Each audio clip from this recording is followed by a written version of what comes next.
23. Oh my god, we almost went a full 24 hours.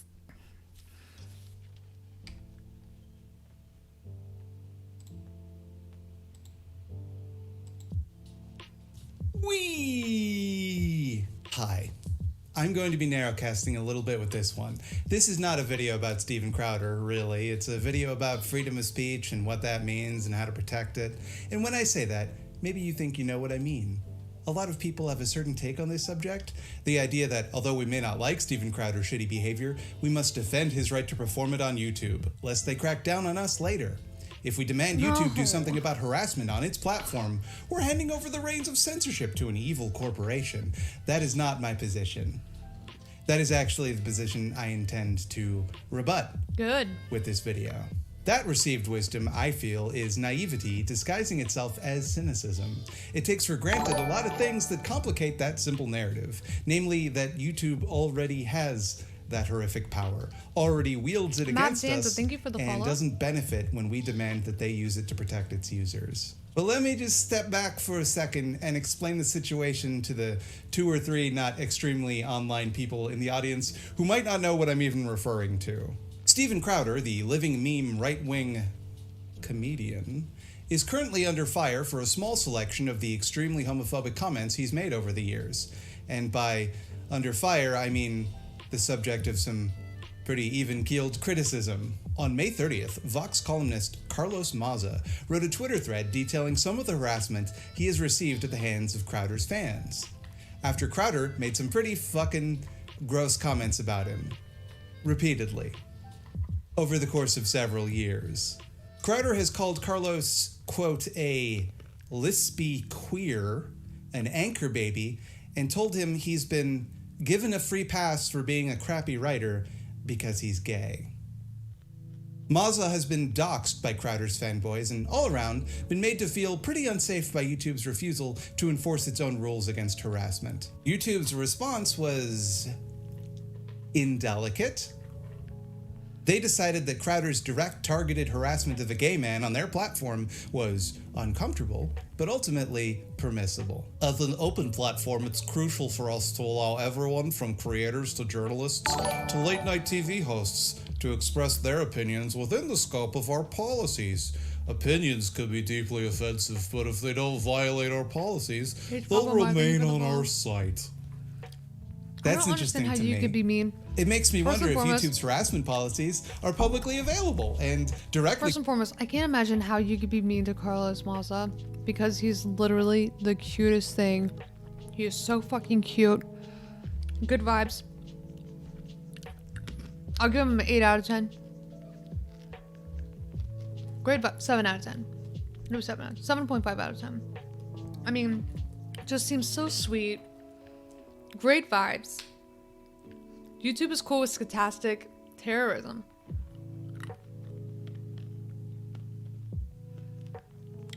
Just cute as a fucking button.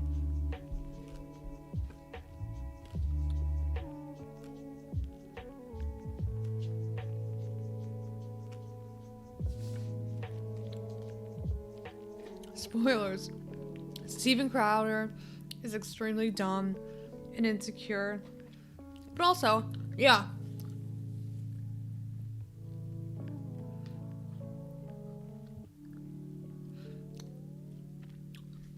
It's bold of Steven Crowder to say anything bad about anyone else. Because he is a recipient of white privilege. He has failed doing so many endeavors. So many endeavors.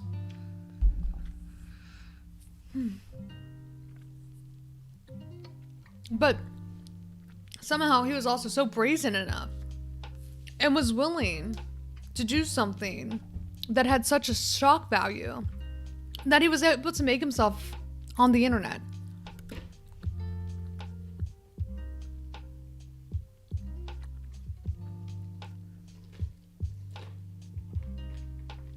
White privilege isn't real. Prove me wrong. What else?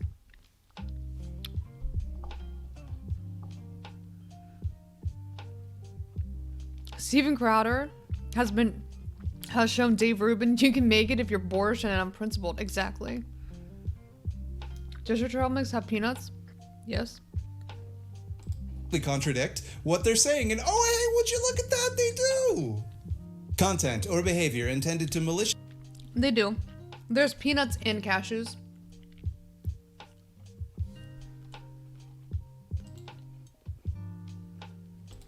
harass, threaten, or bully others is not allowed on YouTube. Now, I get it. This is a pretty fine line.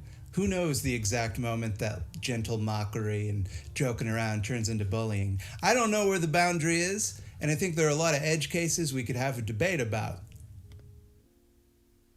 But this isn't one of them.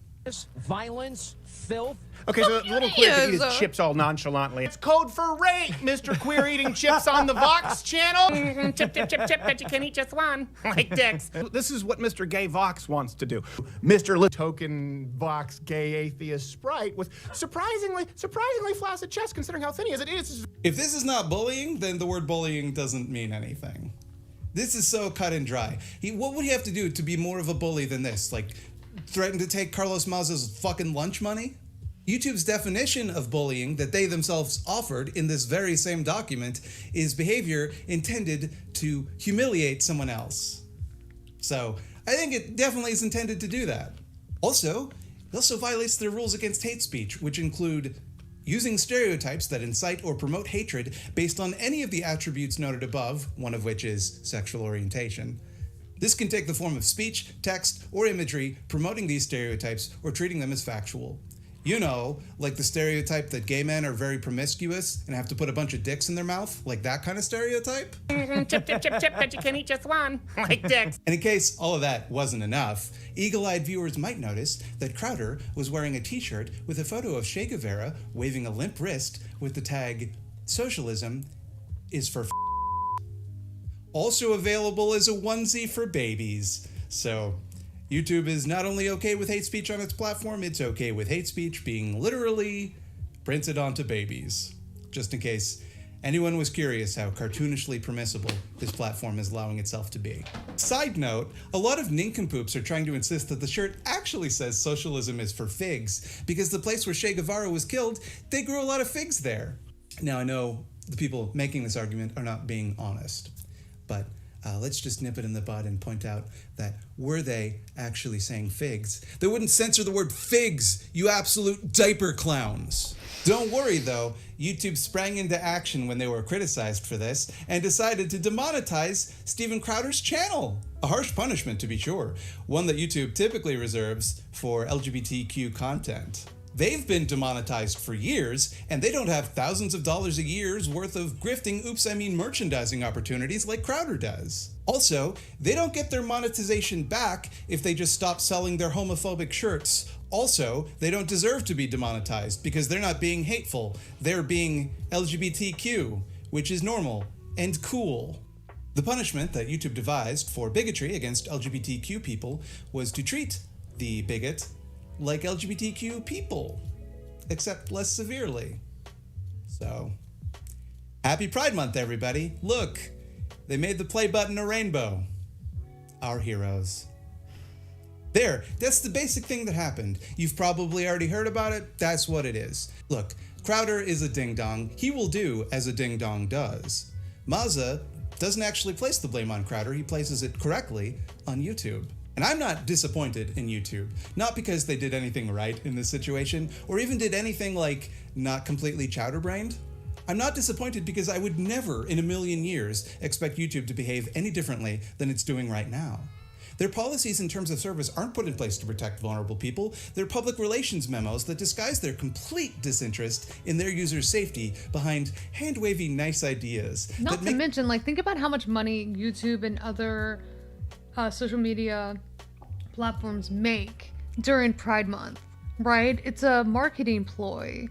It's a marketing ploy to use their platform and create, specified content or specific merchandise geared toward Pride Month, and they literally capitalize off of Pride Month. while they wear this veneer that maybe at the surface makes it appear that they give a fuck, but they don't, as evidenced by looking at how YouTube handled the Crowder Mazda situation. Is he a ding dong or a dang dong? He's definitely a ding dong.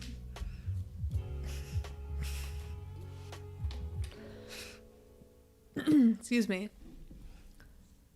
So yeah, it's this is not tastefully vulgar. This would not be an example of tasteful of something being tastefully vulgar. I'm gonna go get some pizza. Make them sound like an institution that gives even a single solitary shit about you. They do not.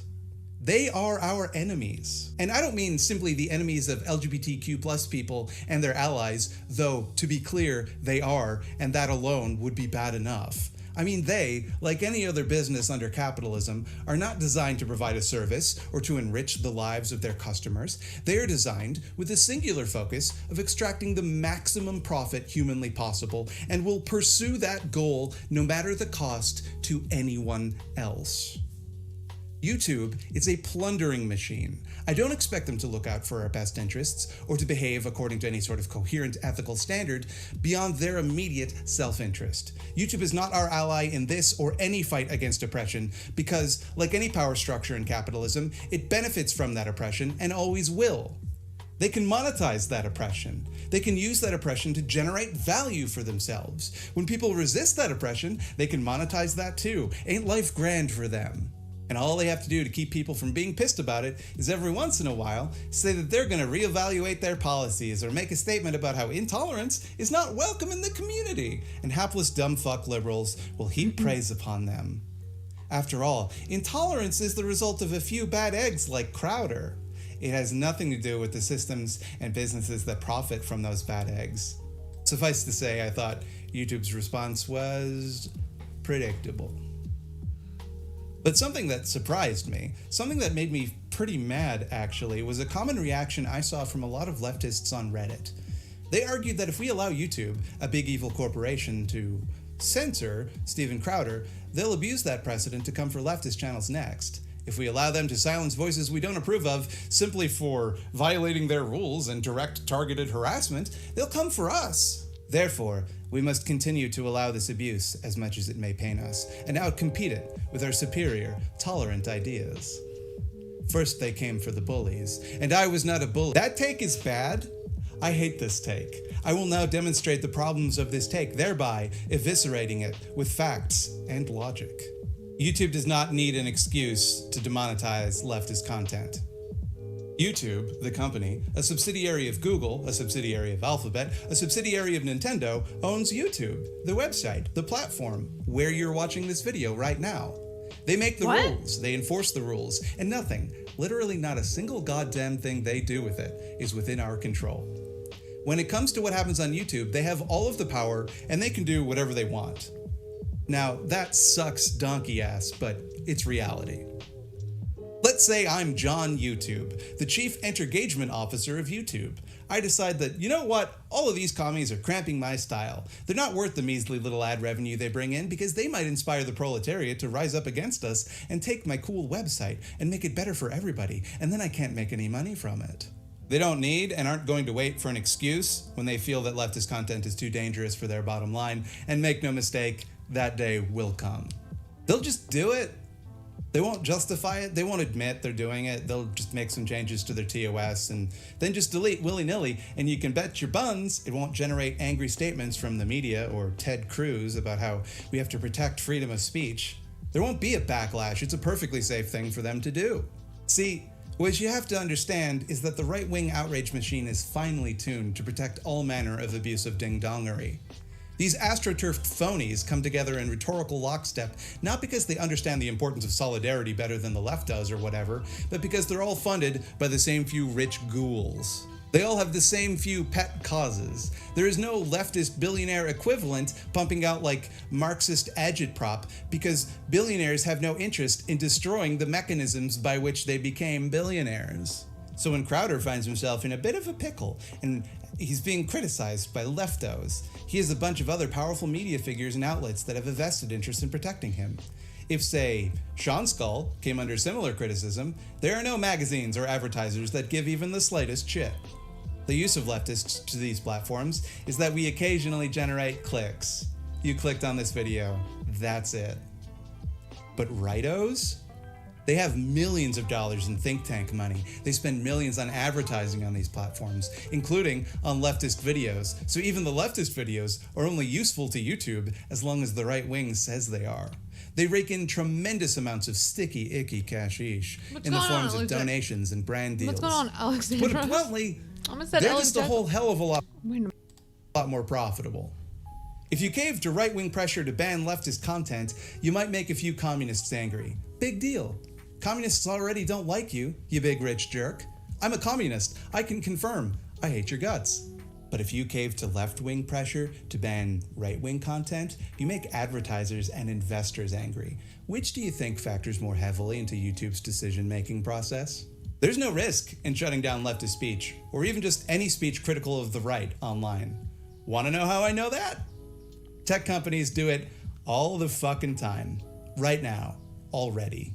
YouTube and other tech companies are already silencing dissident media. In the wake of Crowdergate, YouTube was desperate to convince people they were taking the threat of hate speech on their platform seriously. But at the same time, they were also desperate to not have to do anything and to not have to spend any money. Their response was to algorithmically search for and automatically delete hate speech based on certain signifiers. Can you guess what happened? It started flagging things which attempted to respond to or educate people about hate speech. Like this video from Max Blumenthal tackling the Holocaust revisionism of man ghoul David Irving. In one case, they deleted a response to Steven Crowder during one of the brief breaks he took in between hate speech outbursts to simply be wrong instead of wrong and hateful. This video by Progress Voice attempted to respond to Crowder's misattributing of a quote by Gregor Strasser to Adolf Hitler. In Crowder, during one of the brief breaks he took in between hate speech outbursts to simply be wrong instead of wrong and hateful. This video by Progress Voice attempted to respond to Crowder's It was Progressive Voice. Okay, never mind. misattributing Cool. Nice. of a quote by Gregor Strasser to Adolf Hitler. The video by Crowder with the same subject matter, just, you know, with the details wrong, didn't get touched. So for those of you keeping score, YouTube's response to someone being a bully and a bigot on their platform was to create a method to silence people that criticized him but leave his speech untouched. And still, he complains that he's being censored, and still, there's outrage on his behalf. I saw maybe 2 tweets about Progress Voice's video before it was reinstated. Now, I get it. Progress Voice is a small little channel, but one would think that if this were actually about free speech, or whatever, people would be angrier about the little guy actually getting silenced rather than the millionaire no longer getting paid to speak. Or how about the time that Tim Pool and the alt-right creeps in his orbit managed to get anarchist news site It's Going Down taken off of Patreon? Do you want to know where I learned about that? From It's Going Down, not from fucking Forbes. And speaking from a more personal place, just look at all the videos that YouTube thoughtlessly deletes after mass flagging campaigns by right-wing trolls. Everyone from Sean Skull to Three Arrows to motherfucking Big Joel of all people have had videos removed and had to fight like hell to get them put back up. Think about the smaller channels without a big audience or community behind them that had this happen to them and nobody even knew. The Chuds won't mass flag me though, no matter how hard I try to bait them into it. Obviously, they're afraid of me and my enormous muscles. That's not even getting into all the state-sanctioned repression of leftists that's well documented. Corporations could just lean on something like that. COINTELPRO, the House Un-American Activities Committee, just straight up murdering people like they did to Fred Hampton. There's no shortage of ways to shut up inconvenient leftists when they get too close to teaching people subversive ideas. We don't got to get hate speech removed from YouTube for them to start silencing leftist voices. They're just gonna do that either way. But okay, maybe the far right will go tit for tat and demand we silence leftist voices for retaliation. In fact, they always do. In fact, a lot of the examples I cited were them doing exactly that. They will fight back, and in a lot of cases, they will fuck us over. And we should fight them anyway. It's worth the risk. Anything cool or good we can possibly do will be met with retaliation from reactionaries. That is a fact of life. Now, Maybe that's not worth it for you personally. Maybe you're in a vulnerable position and can't afford to open yourself up to that kind of risk, and that's fair enough. For everyone else, for people like me, you don't give in to bullies. It will never make them stop. It makes them bolder. Fighting back isn't guaranteed to make them stop either, but it's a whole hell of a lot more likely to. Getting hate speech taken off one of the largest media platforms on Earth, responsible for 11.4% of all web traffic globally, is a fight worth having. Not just because we don't like hate speech, or because we have a difference of opinion, but because it causes real harm to real people. Let's not forget, this whole controversy started because a gay man complained that every time one of these videos gets posted, he gets loads of harassment. He got doxxed. Should we just tell him to ignore that, to suck it up? Is that the type of community we want to be? Are we so afraid of what our enemies will do if we stand up to them that we're willing to preemptively roll over and throw vulnerable people under the bus to protect our own asses? Good fucking luck getting them to risk their lives in our revolution when we won't risk our fucking YouTube monetization to protect them. Allowing that type of harassment, those kinds of threats, to go unchallenged presents the real danger to freedom of speech. It is a clear and deliberate attempt to make the platform, and by extension, the discourse, and by extension, the world, more hostile and dangerous for gay people, to make them too scared of retaliation to speak up. Making a mockery of their sexuality normalized and demonstrating to them that nobody will stand up on their behalf. And if we refuse to advocate for the powerless because we're afraid of what the powerful might do to us if we do, we're proving them right. Letting that continue is not a victory for freedom of speech. It is a dereliction of our duty to protect the speech and safety of vulnerable people in our community. Oh, and also, freedom of speech does not guarantee you freedom to a platform. Hey, can I come into your house and talk for 6 hours about how ugly your mother is? No? Why not? I thought we cared about freedom of speech. I thought that's what this whole thing was about, right? You know, come to think of it, I've never been published in the New York Times. DC Comics has continuously rejected my pitch for a comic where Batman is real and my dad, and he tells me he's proud of me. Despite having more than 200 YouTube subscribers, I have not once been invited to perform at Carnegie Hall. None of these institutions have platformed me. Am I being censored? Make no mistake, I believe Crowder has the right to say whatever he wants, to believe whatever he believes, to be as hateful and unfunny as he wants. I think pretty much everybody agrees with that. I do not believe he is entitled to do it on any platform he so desires. I do not believe we owe it to him to allow him to amplify his messaging with whatever tools he wants to use. Freedom of speech is a human right. Freedom to have a YouTube channel ain't. Amy, you can have your YouTube hi. channel deleted. Hi, Ella Jackson. We haven't heard from Mo Brains in a while. We hope that he is okay, and we wish him the best, especially because he could be in an area that is getting a little bit more exposure, or he's a little bit more exposed to poor air quality, being closer to the wildfires. As long as I'm not Batman's dad. If you use too much copyrighted music, I don't hear anyone talking about the freedom of speech implications of that. But when it comes to hate speech, suddenly everyone is a fucking human rights scholar. Give me a break. Ah, but Thought Slime, you hamburger. YouTube and other social media platforms have such a monopoly that by all rights, they should be treated like the digital commons. And I can't say that I agree with that. They should be seized by the people, dismantled, and replaced with a more egalitarian alternative. But I get your point. Yes, big companies like YouTube do sort of resemble a digital commons, and removing one's ability to use them is like kicking somebody out of a public place, like say... Steven Crowder has not been banned yet. He has continued to be able to say hateful things on his platform with very little reprimand. So, yes, I don't know if he's ever received any type of temporary ban, but he is still creating content and putting it on the YouTube. A public park? Yet. Now, let's imagine that I followed around Carlos Mauza in a public park, mocking his sexuality for years, and every time I did, a bunch of people joined in and made the park a nightmare for him, and then occasionally followed him He's not home very to demand popular? that he Steven debate Crowder? me. People What? Steven Crowder? If I compare, I mean, okay. Steven Crowder compared to, say, Ben Shapiro, maybe not as popular, but he still has a huge following. Huge following.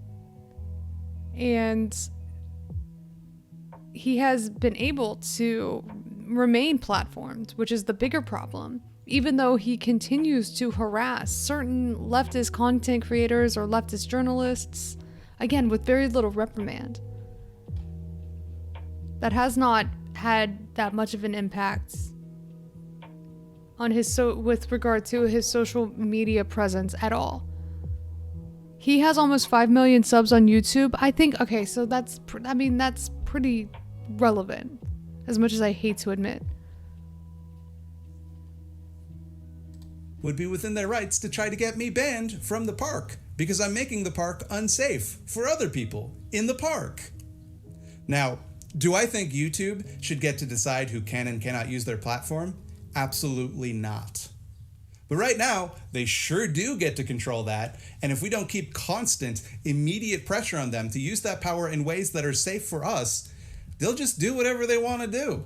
Whatever they judge to be best for their bottom line, and that sure as hell ain't gonna be good for us. 4.75 million. This was never a fight about freedom of speech. This was a fight about marginalized people demanding that huge institutions who have enormous power over them don't leave them vulnerable to abuse. I understand why people make this argument. I really do.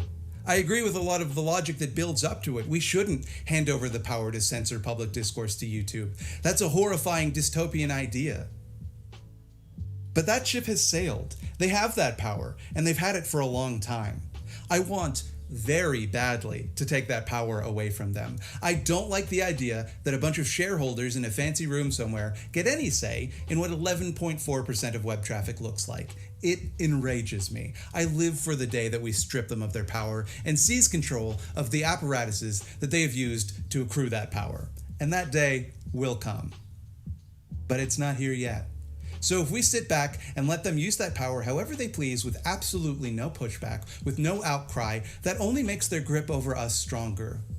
YouTube doesn't want us able to challenge their decisions, to make thousands of people mad about the lawful exercise of their absolute power. They want us to be quiet.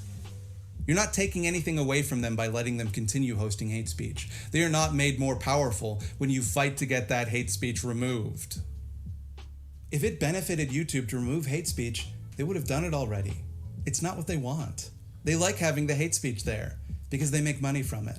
They might get rid of a token hate speech pigeon every now and then, but in the long run, they like having the hate speech. You're deluding yourself so if you believe disgusting. that sitting this fight out, or worse yet, defending Crowder, makes this But it's not platform safer, more open, or less dominated by rich ghouls. That's precisely what they're counting on you to do. Don't expect them to give you points for good behavior when it's your turn against the chopping block. I share your concern that they will crack down on leftist content and some both sides bullshit to dodge controversy. They're gonna crack down on us anyway, right? Why give them a reason? But frankly, if we're not willing to fight for the powerless in all circumstances, if we're not brave enough to use our platforms to defend people when they're being abused because we're afraid of what we might personally lose in the process, then we have no business. It's not even that either. I will take it a step further, and whenever you are targeted by an online bully with significantly more follows and much more hateful sycophants, then you're putting yourself in the line of fire, and you might be it might be a risk aversion tactic to not say anything that could otherwise get you on the radar of the person who is causing these violent harassment, who's causing this, sorry, fuck that one up, who's causing this violent harassment to ensue because of the crazy fucking followers or fans who will directly target that person. But I do agree that maybe some content creators will stay quiet because they don't want to be impacted anyway, whether it be financially, whether it be losing relevance in the algorithm. In Destiny, like the fucking moron he... Read my messages? Okay.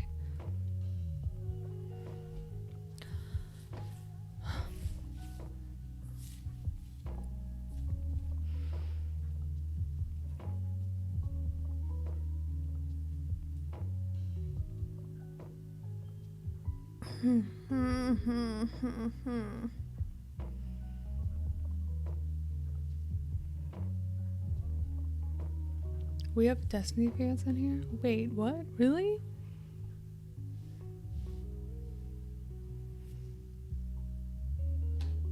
Business making leftist content in the first place.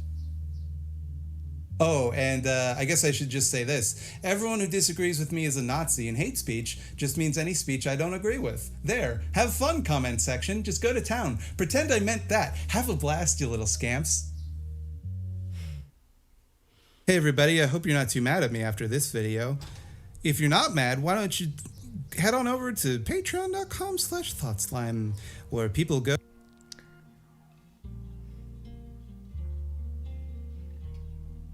Wait, you think that...